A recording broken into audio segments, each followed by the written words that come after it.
Welcome everyone to Klein Codes. It has been 2 years since we have last seen each other together, and I am so excited to have you guys here today joining us on our website, joining us through Zoom. I see lots of our coding clubs together. I would like everybody to unmute themselves for just a second, and I want to hear some cheers, some yells, some woohoos. Ready? Ready? Love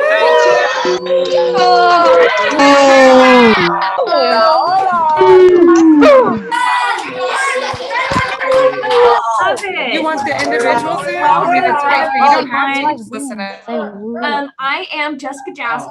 I am a program coordinator in advanced academics in Klein ISD, and I get to coordinate our Klein Code program. And I am so excited to have all of you here with us today. One quick reminder, please, coding coaches, be tweeting out pictures all day and be sure to use the hashtag Klein Codes when you tweet. We want to see these pictures out, even though I know we're on our campuses. We'll all be together again soon. I would like to take a minute to introduce our Director of Advanced Academics, Miss Kathleen Plott. She has a few words to speak to you today, so we're going to slide over. Good morning, Klein ISD coders. Welcome to Klein Codes 2021. So excited to see all of you out there. I love the shout outs that happened just a few minutes ago. So today we have over 1,000 K through 8 coders participating in Scratch Quick Coding challenges, sharing their coding projects from the past year, and even developing multi-level video games. We are so proud of all of you and what you have accomplished in this year. No pandemic can stop coding in Klein ISD, so we're super excited that you're here. And by the way, all of our coders out there, there's a very important group. I would like for you to turn around, shout out, wave your hands to all of your phenomenal coding coaches. They have dedicated time and energy and effort for you. Let them hear it. Ready, go. Awesome. You guys are so incredible. Students participating in campus coding clubs, and you certainly know this, learn so many valuable 21st century skills while creating games, websites, and animations in Scratch, Python, Java, and HTML. And we are so proud of you and so excited that we still get to share in our learning. Although it's virtual, we can still utilize those skills and move forward. When you think about 2021, almost everything that we do involves technology, and you guys are learning how to implement that technology in very creative ways in real world situations, and we could not be any prouder of you. And so you are our future. We cannot wait to see your projects and your results today. Super glad that I am here to welcome everyone, and I can't wait to see what you come up with today. So the last question I have for you for today is, what will you code today? All right, everyone, have an amazing, amazing Klein Codes experience, and we'll look forward to seeing you soon.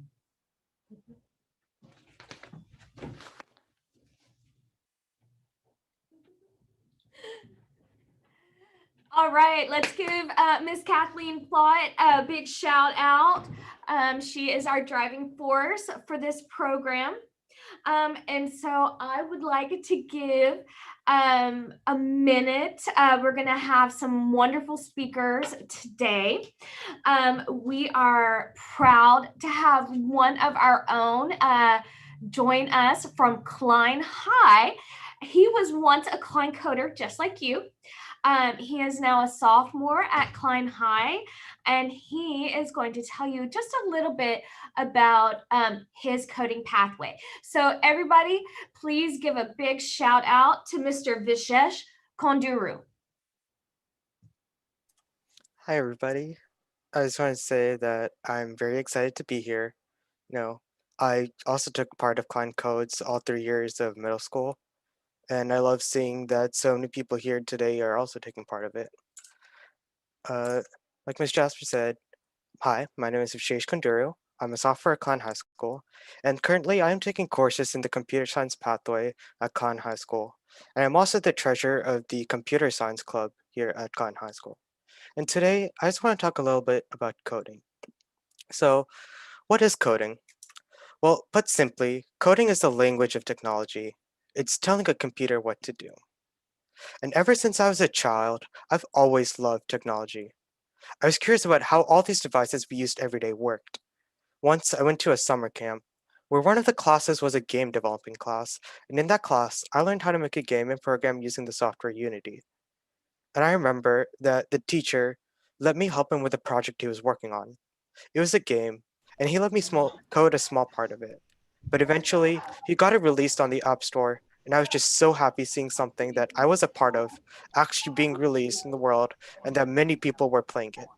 And I think that's really when I knew that I wanted to learn how to code and make it part of a life.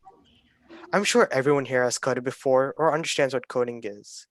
But really, what is the importance of coding? Well, for one, coding is present all around us.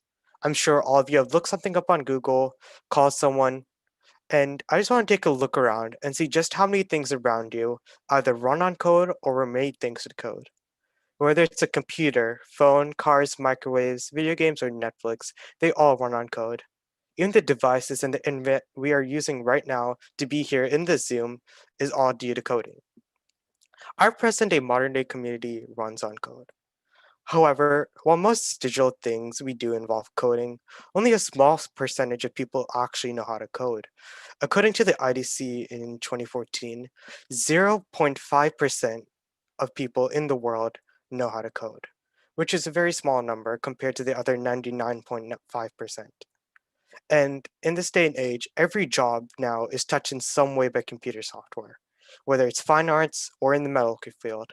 And that's why I say that coding is the language of the future.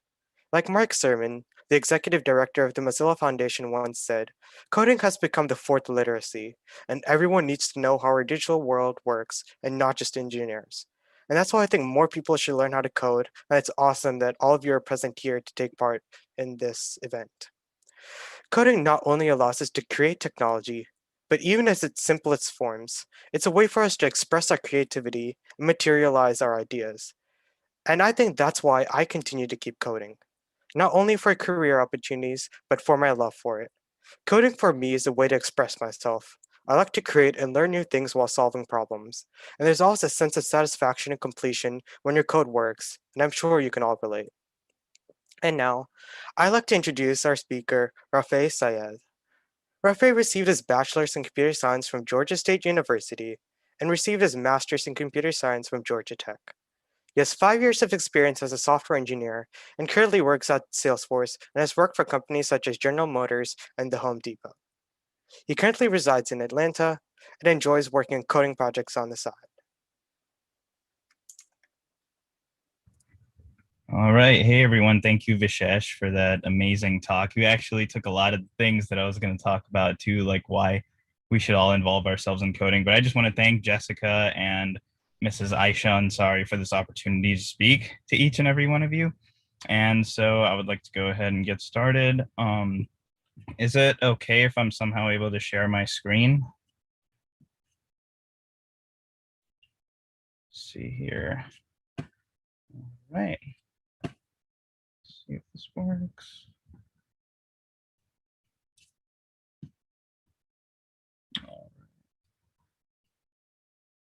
Okay, so it's asking me to quit Zoom and I got to join again to let it screen share. So hold on just 1 second.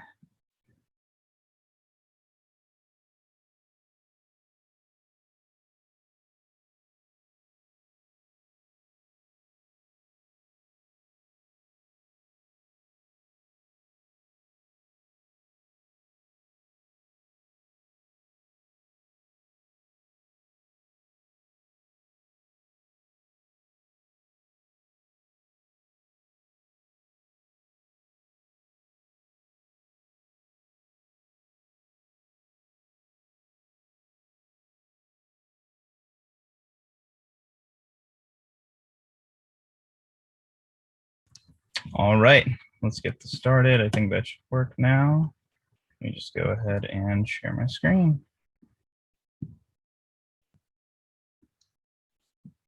All right, I hope everyone can see my screen. Got this presentation ready for everybody. I hope you're all excited, because I know I am. So let's get this going. All right. So I just wanted to talk about why I chose to study computer science. And Vishesh actually mentioned some good points. One was that I was always curious about how technology achieved its goals. So for example, this Zoom call that's happening right now, it's all possible because of the power of programming, right? You have programmers at Zoom who are able to make this meeting possible. And especially during this pandemic, right? They've been able to make like a huge impact on distance learning and being able to learn wherever you go, and like having this webcam see me and being able to screen share. I just think it's really cool that Lines of Code is making all this possible, for this meeting to happen and for all these features to work. Another thing I really like is challenging myself as a problem solver. And I've always liked thinking outside the box. And I felt that computer science would give me that opportunity to really just think about all the different possibilities when it comes to solving a problem, right? Being more open-minded, thinking more about, okay, what do I know, but what could I really improve on? So you start to think about a lot of these things when you're studying computer science and when you're trying to solve a problem.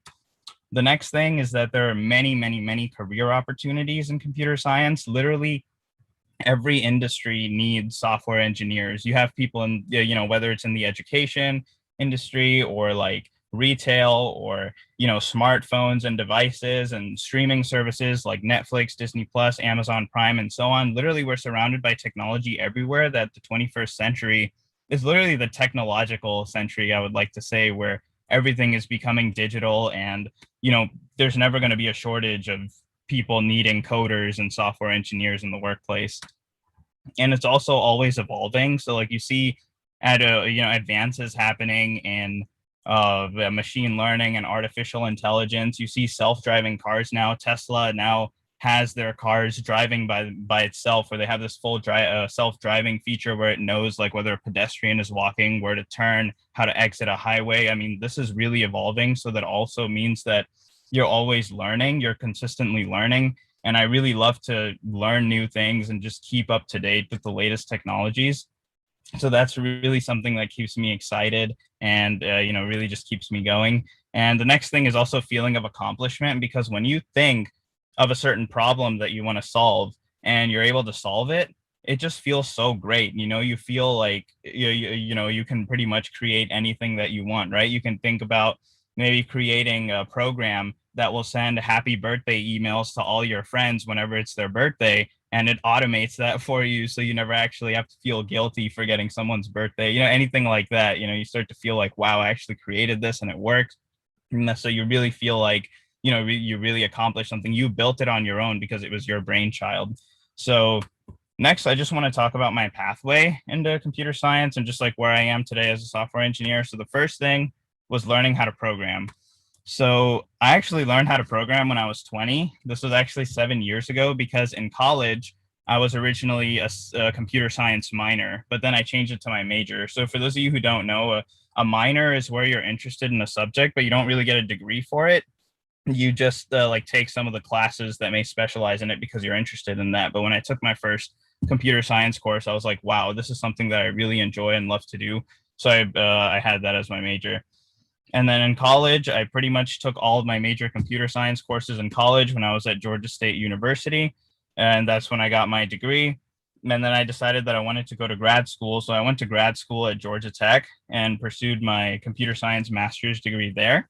And really, I got to do a lot of real world projects, like being in more of a team setting and really being able to build real world projects. For example, I know just like when the winter storm happened in Texas and you have like the hurricane, like Hurricane Harvey, I actually had to build a database that would have emergency items in case there's a natural disaster. So like certain supplies of food or shovels or umbrellas or generators, for example. And I feel that's something that's very much needed, especially during a natural disaster. So building real world projects like that really gave me the opportunity to see what it would be like to be working like in the real world and seeing what exactly I would do when I entered the industry. So there are definitely a lot of career opportunities, as I mentioned earlier, because literally every industry needs coders, right? There's no industry that's going to survive without advancing itself in the technology space, right? So you're never going to have to worry about not finding a job if you pursue, computer science or becoming a programmer. And I definitely say when y'all do get into college, definitely apply for internships. And an internship is pretty much like you're pretty much getting the experience as what it would be like to work at that company. For example, what if you intern at Google and then Google decides, hey, we can give you this job once you graduate college. So you pretty much have this job opportunity already set before you graduate. So that's a really good feeling. So I definitely recommend, applying to for internships and just really doing the best that you can. I know that there's so many companies that are always looking for interns in computer science. So definitely look out for that when y'all get there. And then the US News and World Report has also ranked, software engineering, like computer science jobs, as #1 in tech, #2 in STEM, so science, technology, engineering, and math, and then #2 in the top overall 100 jobs. So it's definitely a great place to be. No, right now the quality of life is great. You get great work-life balance, and you get to build really cool things. So that's definitely something that I really like about what I do, and it always gets me excited to wake up in the morning and be able to work with my team to build the next best thing for the company. So the next thing I want to talk about is learning how to code. So definitely take it one day at a time. You don't have to spend 4 hours or 5 hours in one day, right? Just give maybe half an hour a day or even an hour a day, whatever's easier for you, as long as you're consistent with it. Because, it's just all about consistency. When you're learning a new language, for example, you have to speak that language every single day in order to retain it, right? Because if you don't, you're going to start forgetting it, and then it's just it's going to be hard to catch up again.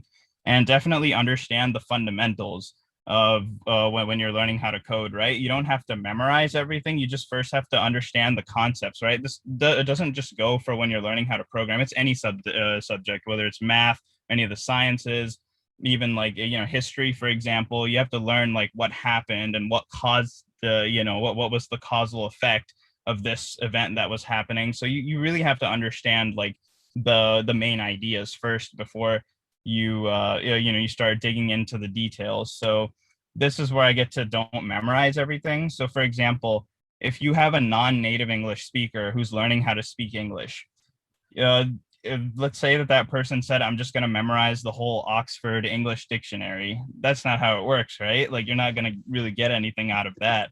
Just memorizing the dictionary is not going to get you to learn the English language, know how, the common phrases and like the masculine and feminine, like terms or anything like that. So that's why, like, the more you practice, the more it gets ingrained into your long-term memory and you remember it, then it becomes second nature to really be coding and just like getting used to it. And the next thing is to definitely create something based on what you learn. So whatever concepts that you learn, build any kind of project that you think will make you excited. And just like like it could be a really small project, such as maybe a little hangman game, or maybe something using like graphical user interface, like any kind of game that you may want, or you want to maybe automate something. So based on the concepts that you learn. So that's also a really good way to practice, and it really keeps you excited because you're building things that really interest you. So now I'm gonna get to the fun part, the demos. Let me just show y'all some of the projects I've worked on in my free time. So I'd like to go over, let's demo Hangman over here. So I just wanna get this thing to run. Hopefully it runs. Oh, all right. Let's see. I'm going to guess a letter. Okay. A. Okay, that's good. E. I. Oh, gosh. He's about to. Okay. I wonder what this word is going to be. I always get the vowels first just to make sure that I got them. Okay. Oh, no. Oh, no. Oh, it was Cobra. Okay, well, I lost, but it's really fun to be able to see this and just play the game that you create. So that was one of the simpler games that I created a while back. And then this is another one where you actually get to guess all the US states. So you have you'll have a screen that shows like a map of the United States, and then you just guess how many or the states in the US, and then it will just like land at that particular state. So I'm just waiting for it to load real quick. So let's just get this to load.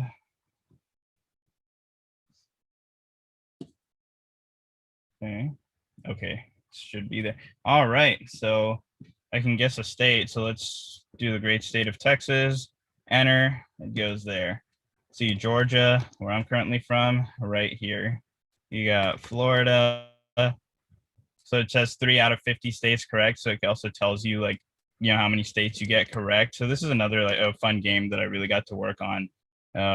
Nevada, Alaska. Okay, having too much fun here. So I'll go to the next one, the snake game. So I don't know how many of you may be familiar with the classic snake game. Maybe your parents or maybe you have older siblings, but this is a really old game back in the classic Nokia phones where you have to like eat this food and then the snake starts to get bigger every time it eats it.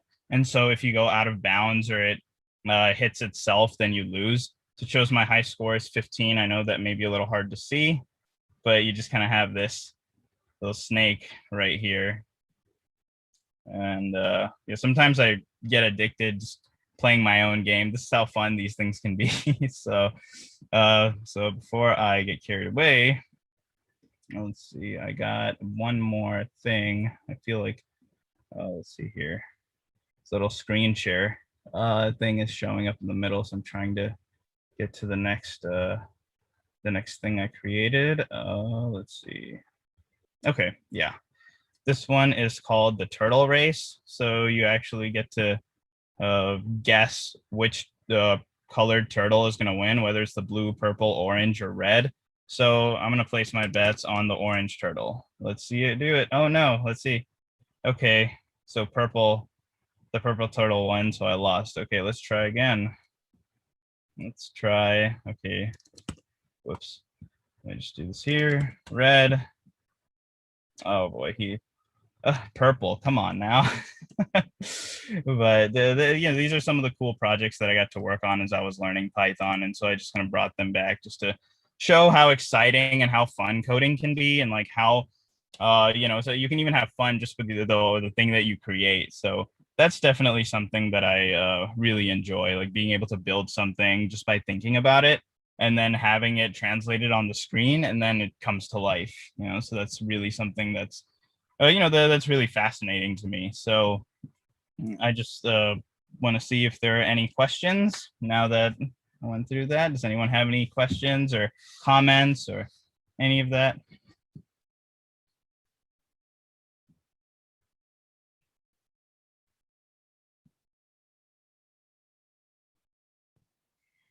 Don't be shy. Y'all can speak up. Your projects are cool. Thank you. Really appreciate that. Yeah. What was the hardest project that you created? So the hardest project I created was, I don't know how familiar y'all may be about this, but the stock market, for example, when I was in grad school, I had to build a project that would predict whether a stock will go up or not. And so building a project like that, where it had to like understand the patterns of how the behavior of like how this company has been doing for the last 10 or 20 years, and then seeing whether or not I can buy that stock based on like the predictions that it makes. So this class was called machine learning for trading. So trading is like where you're actually buying and selling stocks in the stock market. Some of y'all may have heard about the GameStop thing that happened this year, which was huge, and my program could not have predicted that, but it was definitely one of the tougher projects that I worked on in my grad school years. So What's the Oh, go ahead. do you know what's the next game you want to work on? I'm actually thinking that I want to start playing around more with Unity, like where they make the video game graphics, and just playing around with that, like building maybe the next kind of Halo type game, or Fortnite, for example. I know that their code is out there somewhere, so I definitely want to play around with that and see. 'Cause I haven't played around a lot with these like graphics, but that's definitely something I want to learn and get better at. So. How long did it take you to code this all through? To code like this, all these projects. Yes. Yeah, just about maybe like sometimes it took me 40 minutes, sometimes an hour, depending on what it was. So. Do you know the program language of Lua? I've heard of Lua. Yeah, I haven't used it though, but I've heard about it. The programs that I have, they were all written in Python because that's the main language that I learned when I was in grad school, and also I learned Java as well. That's another programming language that I mostly used. But I have heard of Lua. I just haven't really encountered it before. So. What was that first game that you made with your teacher? The first game that I made with my teacher. The one that you talked about, because you were talking about how you got into coding, and then you said you made that one game with your teacher that he posted like in the App Store. I think. Let's see. Don't remember if I coded anything with my teacher. Let me see here. I'm trying to remember it. I don't remember if I did it. I don't know if I did it. I didn't do anything with my teacher. I know. Oh yeah, well I did say that I took my first programming course and that really got me into computer science. But I don't think I didn't do anything with the teacher, but I did stuff with a lot of the students. Like we had a lot of team projects that we did, and I think one of the projects maybe what you're thinking about is the emergency items project that I did, where you're able to get emergency items like a week's supply of food, or an umbrella or a shovel or things like that. So I think he's talking about the other person. oh, Go ahead. Have you done any projects that have gone out like on the internet and have become well-known games? yeah, that's actually something I wish I could do. That's a goal of mine for sure. I do have a lot of my code on the internet. There's a website called github.com where a lot of programmers are able to showcase their projects, and that's where I have a lot of my projects. But I don't have anything that's really like published on the internet. I'm not a published game developer or anything like that yet, but that's definitely a cool project to think about. So What was your favorite project out of all of them? out of all of these, yeah, let me think. The one that I'm really addicted to is the snake one, where you eat the food and then it gets bigger. That's like my most fun, most fun game that I worked on. But that was great. I really thought the U.S. states guessing game was also pretty cool as well. So I really enjoyed that one. It's a great educational game as well. So I think what I'm gonna start doing is where you guess the state and then you know exactly what shape it is. So I might tweak it a little bit, so just to make it add a challenge. So. The snake game is the hardest game in existence. Oh yeah, there are people who have done it for so long. Like it's, well, I can't see. It looks like Snake almost got like updated into like a different game because like now you eat apples and all that. Yep. Yeah. They made the graphics a lot more up to date now with what we have. So back then they never had all these different gaming libraries or anything like that. So yeah, this is why this is a lot simpler than what it was, or than what it is now. Do you have it wherever it saves your score, like up to the cloud? Yep. Well, I have it on this document. So what it does is that it saves my high score here. So my highest score was 15. If I go over that, then it's going to save it there, and then it's going to grab this number and have it shown on the screen. So like right here, it's up there. So once I get over 15, which could take a while, so for this call anyway, so I don't want to. Have you did any data mining? Everyone, we do have to say a big thank you to Rafe. Thank you so much. I know we have so many questions, and I will get those to Rafe, so hopefully he can answer them and share those out. But everybody, let's give Rafe and Vishesh a big round of applause. Wow, like I am so right now. And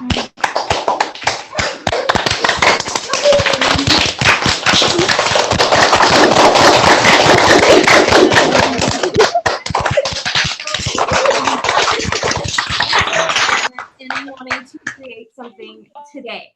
And so this is going to conclude our morning welcome session.